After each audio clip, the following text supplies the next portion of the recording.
Anda masih bersama kami di Sapa Indonesia Malam, saudara. Saya Diluh Puspa, langsung dari Gedung DPR RI Jakarta. Dan saya sudah bersama dengan dua anggota DPR yang sudah dilantik, yakni ada Putri Komarudin, dua-duanya ini dari Golkar, dan Jamaluddin Malik. Apa kabar? Bagaimana? Sudah baru selesai paripurna di dalam ya untuk pimpinan? Assalamualaikum warahmatullahi wabarakatuh. Alhamdulillah kita bertemu lagi ya Mbak Nilu di periode yang sekarang. Luar biasa sekali. Jamaluddin Malik ini Bung Jamal dari Dapil Jawa Tengah ya? Iya, Dapil Jawa Tengah 2, Jepara, Kudus, dan Demak. Oke, dan tadi menggunakan kostum Ultraman, itu yang menarik perhatian tadi. Tapi nggak dipakai ya, nggak bisa ya pakai. Ini tadi kalau pas sidang memang tidak boleh. Tidak boleh. Apa sih filosofi Ultraman itu? Nah jadi gini Mbak, Ultraman ini kan simbol pahlawan ya, pahlawan. Dia kan hero ya, simbol pahlawan yang melawan monster. Nah sebenarnya saya sudah melakukan itu cuman dengan cara yang berbeda. Nah kita ini punya lembaga bantuan hukum. Nah saya sudah membantu 860 orang, semuanya gratis tanpa biaya. Bantuan hukum? Iya betul. Nah itu simbol pahlawan. Jadi tapi yang paling penting adalah Ultraman ini sebenarnya tercipta karena ketidakpunyaan finansial untuk caleg saya. Jadi saya putar otak, benar-benar putar otak, mengakali, mensiasati peraturan KPU yang begitu banyak, peraturan Bawaslu yang begitu banyak untuk mendapatkan sebuah ide pengenalan publik yang murah. Karena kita semua tahu ya biaya politik di Indonesia sangat tinggi. Dan saya di usia 35 tahun nggak mampu. Makanya Anda menggunakan kostum Ultraman selama masa kampanye itu ya? Iya betul, jadi gini Mbak, di KPU itu kan ada peraturan ya. Peraturan itu bahwa di kertas suara itu tidak ada namanya foto. Hanya ada nama dan nomor urut. Nah saya cari inovasi, buat apa ya saya pasang foto saya? Karena kan percuma, orang nggak akan lihat. Nah makanya Ultraman kita munculkan di situ sebagai poster digambar Jamaluddin Malik. Baik, saya mau tahu, Anda mau jadi pahlawan, pasti itu tentunya ya, datang ke DPR. Apa yang mau Anda bawa ke DPR? Ini periode pertama Anda. Iya, saya sudah membawa tadi yang sudah saya ceritakan ya. Saya sudah membawa advokasi sosial. Namun, ada namunnya, dengan keterbatasan biaya dan wewenang, saya belum bisa menyentuh itu ke semua aspek. Baru ada di Kabupaten Jepara. Jadi kalau di Jepara orang kalau punya masalah mentok mesti larinya ke Jamaluddin Malik. Itu sudah terkenal. Anda mau meneruskan itu di DPR atau saya mau membuatnya lebih besar meneruskan lagi? Itu dengan skala nasional. Makanya kita punya wewenang di DPR untuk itu. Gitu. Supaya apa? Mohon maaf, sekarang banyak sekali Mbak, orang mencari keadilan itu bingung. Makanya ada namanya no viral, no justice. Itu karena kebingungannya. Sehingga mereka memanfaatkan power media sosial untuk mencari keadilan. Nah, jika ada Jamaluddin Malik di seluruh Indonesia dengan visi misi seperti itu, saya yakin tidak ada orang yang kesulitan mencari bantuan hukum. Jadi itu yang tapi jadi sebenarnya banyak hal yang akan saya lakukan, banyak sekali. Itu hal kecil, jangka pendek saja yang saya ceritakan. Kalau saya ceritakan semua 1 jam kurang. Saya ini karena baru ini punya sebuah semangat yang luar biasa sekali untuk kemudian membawa, mendengar suara rakyat. Nah yang ini sudah 2 periode ini. Ini adalah periode keduanya Putri Komarudin di DPR. Tadi saya dengar apa yang disampaikan oleh Ketua DPR yang terpilih, yakni Mbak Puan, itu menggarisbawahi soal kita harus mendengar suara rakyat. Ada beberapa kritik dari periode sebelumnya yang dianggap bahwa produk-produk legislasi yang dilahirkan oleh DPR kerap tidak memperhatikan suara publik. Bagaimana Mbak Putri, apa yang mau Anda kuatkan lagi nanti ini di DPR? Bagaimana menguatkan tadi soal mendengar dan memasukkan partisipasi publik? Ya. Kalau saya tentu bisa berbicara dari pengalaman saya sebagai anggota Komisi 11 kemarin. Jadi pada saat kita bertugas di Komisi 11 selama 5 tahun, alhamdulillah kan udah banyak produk legislasi, produk fungsi pengawasan dan juga anggaran yang telah kita selenggarakan dalam rangka menjadi anggota dewan gitu. Dan di situ kita benar-benar memastikan bahwa produk hukum yang kita keluarkan dari Komisi 11 itu memang yang sesuai dengan kebutuhan masyarakat. Jadi kalau Mbak Nilu sempat melihat isu-isu Komisi Keuangan yang walaupun menurut orang-orang mungkin tidak menarik, tapi sangat berpengaruh kepada masyarakat, misalnya seperti isu terkait dengan pengaturan untuk pinjaman online yang banyak meresahkan. kesehatan. Terus kemarin juga sempat viral terkait dengan asuransi yang gagal bayar misalnya. Dan juga beberapa produk investasi bodong lainnya yang sangat meresahkan masyarakat, itu semuanya sudah kita kuatkan lagi undang-undangnya dan diatur dalam Undang-Undang Pengembangan dan Penguatan Sektor Keuangan. Dan itu adalah salah satu produk Omnibus Law Komisi 11 yang menurut saya sangat mendengar dan juga menyerap aspirasi dari masyarakat, karena disitulah kita memasukkan semua unsur-unsur kecanggihan yang ada di teknologi keuangan yang membuat banyak warga menjadi korban karena kurangnya literasi, edukasi keuangan, dan juga tadi banyak pihak-pihak yang memanfaatkan itu untuk mencari uang-uang dari masyarakat kita yang notabene mempunyai pengetahuan yang sangat kurang. Jadi hal tersebut menurut saya bisa kita bawa lagi ke periode yang akan datang. Insya Allah tentu sebagai mantan anggota Komisi 11 yang lalu, aspirasi saya adalah untuk melanjutkan apa yang telah menjadi perjuangan kita di Komisi 11 kemarin, dan tentu dengan terus bergeraknya digitalisasi di bidang keuangan masih sangat dibutuhkan penguatan dari aspek legalitas dan hukum, sehingga tidak ada lagi korban-korban yang datang ke DPR seperti kemarin menjadi korban dari arisan online fiktif dan investasi bodong dan masih banyak problem keuangan lainnya. Mbak Putri akan menginginkan masih kembali di komisi yang sama? Karena memang latar belakang keilmuan saya adalah keuangan, dan kemarin 5 tahun di Komisi 11 kita telah merasakan bagaimana ternyata masih banyak sekali kekurangan, terutama dalam hal peraturan perundang-undangan kita, perlindungan untuk konsumen.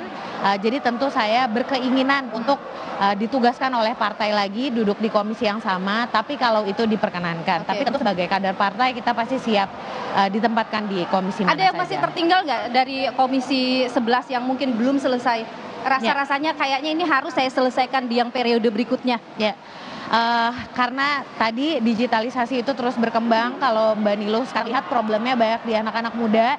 Jadi ada yang sekarang namanya pay later, di mana mereka berhutang untuk membeli sesuatu yang fungsinya sangat konsumtif, sehingga itu mempengaruhi kredit rating mereka, mempersulit mereka ketika mau mereka meminta KPR ataupun kredit-kredit yang sifatnya lebih penting. Jadi banyak hal-hal juga seperti itu yang sekarang ingin kita tindak lanjuti. Edukasi untuk masyarakat itulah harus kita tingkatkan kembali sehingga mereka tidak mudah untuk menjadi korban dari banyaknya giur dari teknologi keuangan ini yang sekarang banyak berkembang. Oke, saya ke Bang Jamal lagi. Bang Jamal begini, ada begitu antusias, begitu semangat, itu hal yang tentu bagus dan menyegarkan kita semua sebagai wakil rakyat di DPR. Tapi kadang ketika kita bicara idealisme ya, tapi begitu masuk ke dalam partai politik, masuk ke dalam sistem, tidak semudah itu, karena ini adalah soal kolektif, kolegial ya keputusan yang diambil. Belum lagi kita bicara juga soal ada keputusan fraksi yang harus kita ikuti. Idealisme itu kadang jadi gimana gitu, harus ada kompromi. Bagaimana Anda menanggapi soal itu? Itu pertanyaan yang sangat sederhana dan gampang sekali untuk dijawab. Gampang sekali. Tapi sebelum itu saya boleh nggak jawab pertanyaan yang dilontarkan ke Mbak Putri tadi? Apa? Yang saya mana? punya pendapat yang perlu saya sampaikan. Mbak tadi sampaikan memang banyak masyarakat tidak puas dengan DPR. Itu kita harus akui. Dan kita harus akui juga masyarakat kita adalah masyarakat pemilih yang cerdas. Terbukti, yang terpilih saat ini hampir separuhnya adalah anggota baru.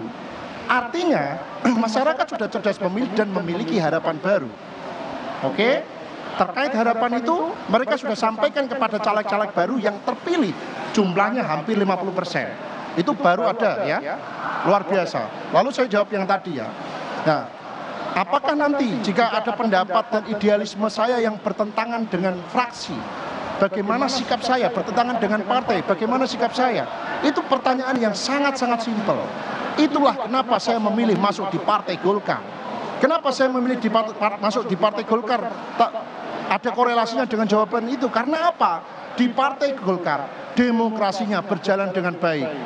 Saya masuk di Partai Golkar, saya tidak dibawa siapapun. Saya tidak punya saudara orang politik. Bapak saya bukan orang politik, bapak saya tukang pijet. Tukang pijet saraf bapak saya. Jadi demokrasi yang berjalan dengan baik. Bahkan demi Allah, tidak ada mahar politik. Nah, itu jika memang suatu saat hati nurani kita bertentangan dengan keputusan dari partai dan keputusan dari fraksi, itu yang harus kita terima saat kita menjadi orang bawah. Kita harus menjalankan perintah. Tapi ingat satu hal, kita selalu berdoa supaya Allah kasih kita amanah menjadi pimpinan suatu saat. Oke. Bisa juga menjadi ketua umum. Dan disitulah saatnya kita membuktikan bahwa kita ini merupakan representasi dari keinginan masyarakat. Oke, pertanyaannya gini, kalau nanti nih keputusan yang Anda rasa ini tidak sesuai dengan hati nurani saya, bagaimana? Ya, jadi keputusan Anda yang akan memilih yang mana? Mengikuti perintah partai atau keputusan gimana? yang tidak sesuai dengan hati nurani rakyat itu pasti akan banyak. Oke. Termasuk yang akan kita jalani. Oke. Nah, maka dari itu, itulah yang namanya demokrasi yang ada di Partai Golkar. Kita sampaikan baik-baik dengan pimpinan, kita diskusi, kita berusaha menyampaikan bahwa apa yang menjadi keputusan yang ada di dalam diri kita adalah keputusan yang terbaik. Karena begini, tidak semua yang kita pikirkan baik untuk kita, itu baik juga untuk masyarakat. Apalagi kita ini anak muda, kita masih perlu masukan-masukan dari senior. Yang jelas satu hal, ya, yang paling penting, demokrasi di Partai Golkar itu luar biasa, berjalan dengan baik.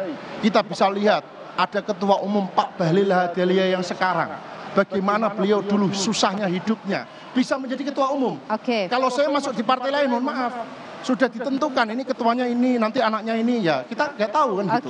Tapi lebih kepada begini ya, DPR itu sebenarnya lebih banyak di lapangan, lebih banyak mendengar, menyerap aspirasi. Kalau Anda sendiri dalam bayangan Anda nih, akan bagaimana nih model penyerapan aspirasi yang akan Anda lakukan? Nah, penerapan itu sudah berjalan walaupun saya belum jadi DPR. Jadi setiap hari saya upload kegiatan saya di media sosial, ya. Karena apa? Itu sarana saya untuk menjaring aspirasi masyarakat, dan kita punya pasukan Ultraman, sehingga itu memudahkan masyarakat untuk ketemu Jamaluddin Malik, karena jumlahnya bisa diperbanyak dalam satu waktu yang sama dan detik dan menit yang sama, dia bisa turun secara bersamaan untuk menyerap aspirasi masyarakat. Kalau tidak percaya, sampean bisa lihat TikTok saya, Jamaluddin Malik, cari saja. Jadi Anda akan lebih banyak main setiap kegiatan saya ada di situ. Di media sosial? Saya bukan main di media sosial, tapi saya melaporkan kegiatan saya kepada masyarakat yang memilih saya. Bang Jamaluddin, gini, kalau tadi Anda bicara soal hukum ya, karena Anda memang lebih fokus ke hukum saat ini. Tapi kalau saya mau dengar pandangannya secara pribadi, kalau kita fair saja mengkritik DPR, apa yang mau Anda kritik dari sistem yang sekarang? Yang mau kita kritik dari DPR ada banyak. Sebutkan dua saja. Dua saja. Yang pertama, ya, DPR ini kehadiran paripurnanya sedikit. Anda dipastikan akan selalu hadir. Nanti sampean pantau di TikTok saya. Kalau saya nggak sekarat ya saya datang. Yang kedua. Ya, itu yang pertama ya. Yang kedua, tidak disiplin. Tidak disiplin. Jadi hal sederhana untuk membangun bangsa adalah kedisiplinan. Karena itu tidak bisa diperintahkan, tapi dicontohkan. Berbeda, diperintahkan dengan dicontohkan. Kalau diperintah kamu harus disiplin. Kalau dicontohkan, ayo kita disiplin bersama. Gitu. Baik, Mbak Putri, setelah periode ini, periode kemarin selesai, sekarang masuk ke periode kedua, Anda sendiri masih punya catatan-catatan yang Anda sebutkan tadi, begitu. Kemarin kita lihat ya bagaimana kepercayaan masyarakat pada DPR, sudah membaik di akhir-akhir masa periode, tapi ada beberapa catatan yang dianggap DPR itu tuh sering tergesa-gesa. Bahkan kalau kita lihat produk legislasinya tidak sebanyak yang diharapkan, dari ratusan prolegnas yang dihasilkan hanya puluhan undang-undang begitu. Anda sendiri akan bagaimana mendorong ini, utamanya di Partai Golkar, di fraksi Golkar ya? Sebenarnya kan kita juga sudah tahu ya, problem utama dari DPR yang sekarang adalah alat kelengkapan dewan dengan mitra yang terlalu banyak gitu. Jadi ada beberapa komisi di mana jumlah mitranya tidak sesuai dengan tugas dan fungsi pengawasan ataupun fungsi legislasi dan anggaran yang harus mereka jalankan. Lebih kementerian tuh. Iya, jadi sudah ada wacana kan memang nanti AKD, alat kelengkapan dewan, komisi akan ditambahkan. Jadi itu mungkin akan menjadi salah satu jalan keluar juga dari salah satu problem kita, yaitu kurang bisa menyelesaikan apa yang sudah menjadi komitmen kita dalam prolegnas. Jadi itu bisa menjadi satu solusi. Dan yang kedua sebenarnya yang paling penting, karena periode kemarin kita 2 tahun harus berjibaku dengan yang namanya COVID-19, di mana kita harus berpikir dengan sangat keras untuk memberikan payung hukum yang belum pernah kita hasilkan sebelumnya, menggunakan cara-cara yang sangat tidak tradisional, menggunakan Zoom, yang mungkin beberapa generasi yang sekarang berada di DPR belum familiar dengan itu. itu, dan juga pendekatan-pendekatan baru yang sifatnya sangat asing dari cara kita menjalankan tugas kita sebagai Dewan sehari-harinya.